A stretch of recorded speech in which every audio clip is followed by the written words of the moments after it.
Hi you guys, and welcome back to my YouTube channel.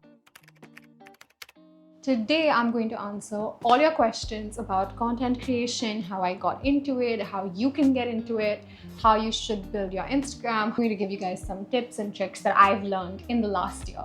And before I start answering the questions, I just want to quickly go through my journey and my growth for you to understand how much I've grown, and that's the capacity that I'll be speaking in. So I started making content last August, or essentially September, but the end of August 2024 is when I decided that, okay, I want to do this.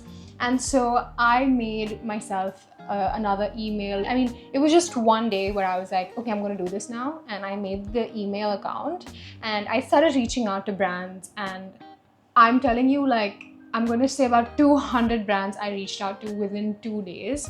And I'm working with them now, a few months or almost a year later. So it is a slow process, but it is so worth it. And I started with 6,340. I'm now at 16.6K, which is crazy. I never ever expected to grow like that. So let's move on to the questions and how you can create content. Okay, so I asked you guys what you want to know about content creation or being an influencer, and I got a ton of questions. So let's start with the most basic question. How do you approach big brands? How do you start and remain consistent? And how did I get collabs? So the first thing that I did, like I already mentioned, I created an email, just a personal or like a work email, just for reaching out to brands and speaking and communicating to brands. And I also just started reaching out to brands myself. And mind you, I was not making any content at this time. I just wanted to message them and just let them know that, okay, I'm starting content. And I'll put an example of the message that I would send to them. I would just DM the brands that I wanted to work with, big, small, like you name it. I reached out to every single brand there was, and I reached out to them and said, hey, I'm going to start making content and I just wanted to introduce myself, and I'm reaching out to explore any collaborations that you offer, and I look forward to speaking with you. A lot of people would tell you that maybe start posting content and build like a profile, and you should do that. You should already have something on your Instagram which tells me your vibe, your aesthetics, what sort of content you're going to create for the brand, just basically your energy and your personality. That is important to already have out there. And while I didn't have a lot of reels that I had already put out, I did have a lot of posts to give them some idea of who I was. Some brands will reach out to you, and usually it starts with barter collaborations. Obviously, it's up to you if you want to start or no, but I said yes when these brands replied to me and I thought I liked their products. I was like, cool, why not give it a shot? And the first brand collab that I actually did, which was paid, was Love Child by Masaba. They replied to me and said, cool, we'd like to go ahead and give you just a few of our products, and why don't you make some content for us? And that was one of the first ones that I put up, and I was really proud of that. And I remember feeling so scared, and I was like, what is going on? And yeah, and now I've worked with them twice already, and it's been a good journey. So I would say reach out to brands, but already have something on your Instagram to let them know what what they can expect. The second thing is that don't say yes to everything. I feel like some of the stuff that I did say yes to, I could have filtered it out. And the one thing with brand collaborations, whether it's paid or not, is that you agree to not take down anything that you have posted for a brand. I wish I had thought about that before, because I didn't expect to grow this much so quick, and I thought, yeah, it's going to be a long time till I get like paid collaborations, so I'm just going to say yes to anything just so it looks like I'm doing these things. So just you can be careful of that. This question that said, weren't you scared people would judge you in case it didn't work out for you? And how did you overcome the thought of being judged or not being good enough?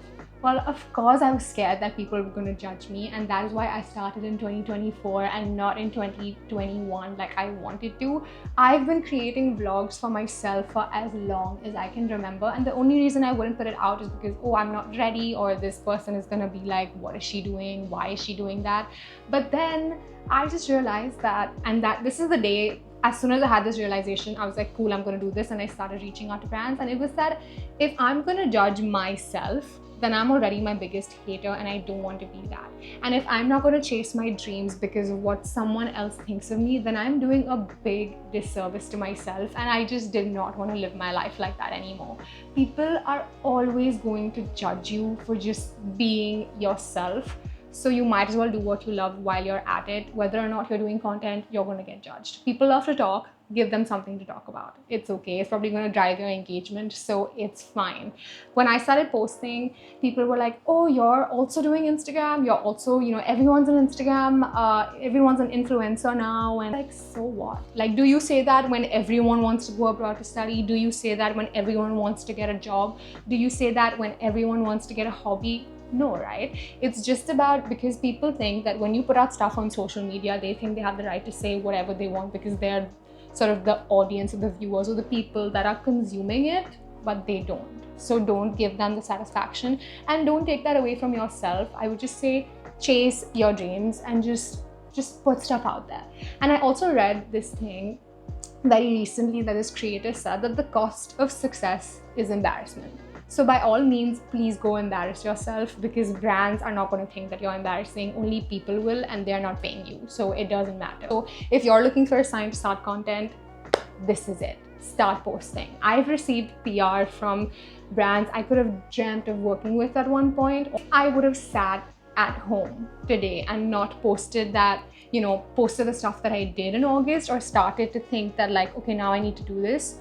I would have not had all of this. I wouldn't have worked with all of the brands that I've worked with and just sort of be where I am at right now. So don't think about being judged. It's okay. There's bigger problems in life. You might as well get so busy that you can't even have time to think about these things. So just start posting. Like, how do you grow and stay relevant? And it's to figure out your niche. And this is something that I read everywhere, that you need to figure out your niche. You need to know what sort of content you're going to create. Is it makeup? Is it skincare? Is it lifestyle? It doesn't really need to be just one of them. You don't have to narrow it down in the beginning, but you have to sort of work towards that. So now I would say my niche is lifestyle and skincare. The way that the path has gone and the collaborations that I've done, now most of the brand collabs that I do are for skincare and sort of lifestyle or makeup, which is generally how it works. But just have start creating a pattern so brands know exactly what to come to you for and how you're going to deliver. That's another piece of advice. Okay. The next question that I have is, does posting pictures regularly help with the reach? Should I add hashtags or post without it? And I'm going to combine this with how to be consistent. So I think it's completely up to you. A lot of the some creator pages that I saw about like that help you grow would say you need to post 2 to 3 times a week. You need to post multiple times a day. That's not true. You don't need to do that. Start slow. Let your audience get accustomed to the fact that you're posting more, because I used to not post for months at a time. I was very active on my stories, but not on my posts, and I wouldn't really post reels. So I didn't want them to think that like, okay, I'm just gonna bombard them with like content and be like, cool, hey, I'm like jumping on this now and I'm creating content and I'm an influencer. I didn't want it to be like that. I sort of wanted to slowly start doing this. And so I did like a lot of random things. I wish it was structured, but honestly, it does not matter. You're just starting out, you're going to figure it out. I post once in every 2, 3, 4 days, and it does well for me. So start slow and then build it up and see if it works for you or not. I also got this other question. Is there a strategy or something to get good reach and views, like hashtags? So I still don't know if they help. I've posted a few that did really well on Instagram without posting a hashtag, and then I've posted some with hashtags and they didn't really do well. So I really just think it's what is really picked up by the algorithm. And a good strategy would be to just monitor your audience. Do they like more visually pleasing things when you post, or do they like the vlog style videos, or do they like you talking? So try to put out different sort of things and then see which one works the best with your audience. Create different series. It's what I've done. And I think I would say build a community on Instagram. A lot of creators that I see what they do, and this is the easiest way to get good views. It's to create relatable or meme-like content. that's obviously going to blow up. But then when you post something personal, it's not really gonna, like, you're not gonna have the same performance there, and then it's kind of discouraging, and you're like, okay, but like my last video got like 1 million views, why not the next? And this happened with me. So I posted a reel, I think in December, and it was just me and my best friend getting ready, and that did so well, and I was like, okay, this is great, I've cracked it, like this is the type of stuff I need to post. But then the next video that I posted, it didn't even get, I'm gonna say it got like 9,000 views or 10,000 views, and which is amazing, but compared to the million that I hit, I was like, what? Like, how has this happened? Why am I not getting the same interactions? And it's because the same sort of content was not being pushed out. I didn't create relatable content or stuff that everyone can relate to, but they were not relating to me as a person. They were just relating to that feeling that I had put in that reel. So if you do that, you will probably get a lot of views on your Instagram, but I don't know if that's going to lead up to you having collaborations or you having a community. So you need to be a little careful with that. From where do you generally take inspiration for content ideas? So I don't really have a favorite Instagram account, but there are a lot of creators that I look up to and I'm like, wow, this person has such a good community. I think to name a few, I love Jihoon. I think she is just, she's living my dream life right now. She goes for all these trips with Dior and like gets insane PR, and she goes for all these trips, and she's herself on Instagram. I don't think she pretends to be anyone, and I love that. And that's the only name that's coming to my head right now, but I'll put in a few names here that I take inspiration from that you guys can check out as well.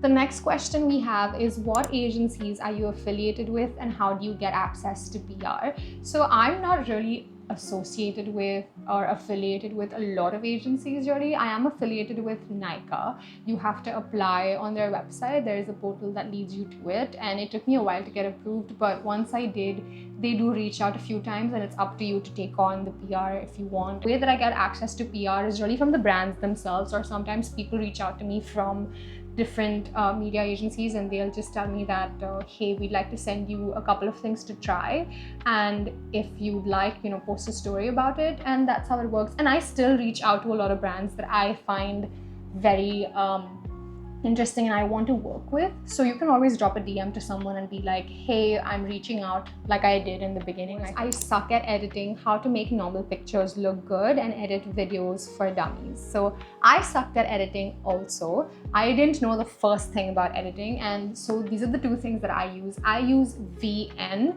on the App Store, which is where I downloaded it from. So I use VN on my phone to edit all of my reels, every single one of them on my phone, and I edit my videos on DaVinci Resolve on my laptop. To make normal pictures look good, I usually use my digital camera, and if you don't have a digital camera, that's completely okay. There are a bunch of apps that you can use to sort of add filters to it. One of them is called Deza and the other one is called Dazcam. These two have a bunch of different filters that give you that digicam look, or these, you know, just filters that make your pictures look really good. You can add sparkles, you have like different lens options, different camera options, so check those out.